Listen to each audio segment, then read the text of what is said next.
आज बाजारात ही सुंदर वांगी पाहिली आणि विचार केला की चला आज बनवूया वांग्याचं भरीत.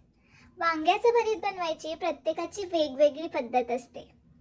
आमच्या घरी जितक्या झटपट हे वांग्याचं भरीत बनवलं जातं तितक्याच पटपट हे संपतं सुद्धा.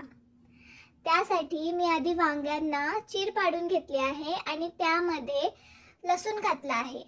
वांग्यांना तेल लावून त्यांना भाजलं आहे. इकडे कढईमध्ये तेल, जिरं, लसूण आणि हिंग घालून त्यामध्ये मग कांदा परतायला घातला आहे.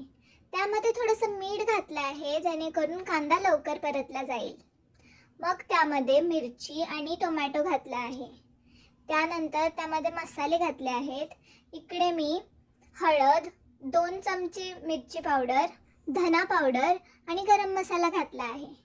त्यानंतर थोडीशी कोथिंबीर घालून आपण भाजलेली वांगी त्यात घातली आहेत. नंतर त्याला नीट एकजीव करून घेतला आहे.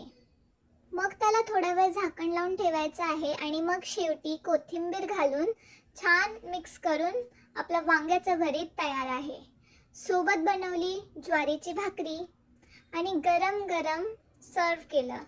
जर तुम्हाला हा व्हिडिओ आवडला असेल तर लाईक करा, चॅनलला सबस्क्राईब करा आणि तुमची प्रतिक्रिया कमेंट्समध्ये नक्की कळवा.